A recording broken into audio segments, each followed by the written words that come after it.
Bermuda triangle का रहस्य post के पहले पार्ट में हम इस रहस्यमय एरिया से जुड़ी एक यात्रा पर चर्चा कर रहे थे, जिसमें हमने बात की कि कैसे ब्रूस गन्नन अपने पिता और पार्टनर के साथ हमेशा की तरह एंड्रोम आइलैंड से फ्लोरिडा कोस्ट की यात्रा पर थे और उसी दौरान उनका प्लेन एक रहस्यमयी बादलों की टनल में जा फंसा और जैसे ही वह उससे बाहर निकलने वाले थे, उनके साथ फिर से कुछ अजीब घटना हो जाती है। अब इससे आगे की शुरुआत करें तो वे जैसे ही इस क्लाउड से बाहर निकलते हैं, अगले 5 सेकंड में उनके साथ वो हुआ जो पृथ्वी पर होना असंभव है, क्योंकि वो इस दौरान अपने आप को वेटलेस महसूस करते हैं, जैसे कोई अंतरिक्ष यात्री पृथ्वी के गुरुत्वाकर्षण से बाहर जाने पर महसूस करता है। और उसके बाद सब कुछ नॉर्मल हो जाता है और विमान के सारे उपकरण भी अब सही से काम करने लगते हैं। ऐसे में ब्रूस ने कंट्रोल रूम से संपर्क करने की कोशिश की, क्योंकि पिछले आधे घंटे से उन्हें अंदाजा ही नहीं था कि वो कहां उड़ान भर रहे हैं। लेकिन जब ग्राउंड कंट्रोल ने रडार पर उनकी लोकेशन को ट्रेस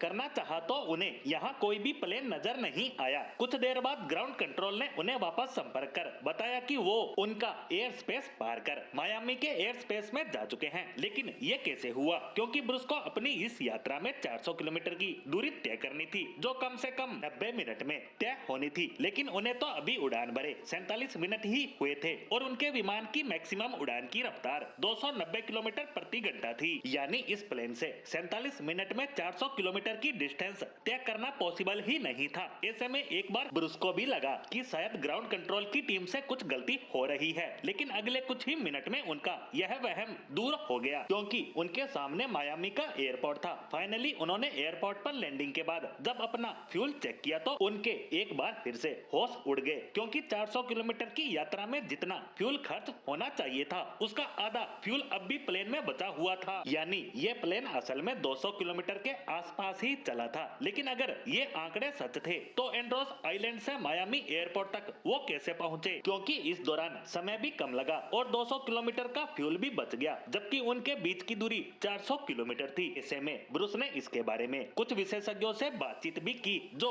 इस क्षेत्र से जुड़े थे, लेकिन किसी के पास भी इस घटना का कोई जवाब नहीं था। आज तक इस क्षेत्र में कितने ही शिप्स और विमान गायब हो चुके हैं, लेकिन कुछ एक को छोड़कर आज तक गायब हुए इन विमानों और जहाजों का मलबा और ना ही इनके यात्रियों की बॉडी मिली। ऐसे में इस घटना ने एक नई बहस को छेड़ दिया कि क्या वास्तव में बरमुडा ट्रायंगल किसी दूसरी दुनिया का दरवाजा है, क्योंकि एक थ्योरी के अकॉर्डिंग इस घटना के पीछे डार्क एनर्जी का हाथ हो सकता है। वही डार्क एनर्जी जो इस पूरे यूनिवर्स के एक्सपेंशन के लिए जिम्मेवार है। वैज्ञानिकों की माने तो डार्क एनर्जी वो पावर है जो किसी ब्लैक होल की तरह स्पेस टाइम को कर्व करके इस तरह का रास्ता बना देती है, जिससे घंटों की दूरी मिनटों में पूरी हो जाती है। और संभवतः ब्रूस भी ऐसे ही किसी टनल में फंस गए थे। लेकिन डार्क एनर्जी एक थ्योरी ही है जिसे आज तक कोई भी पूरी तरह से एक्सप्लेन नहीं कर पाया है। ऐसे में बरमुडा ट्रायंगल में होने वाली घटनाएं आज भी रहस्यमयी बनी हुई हैं।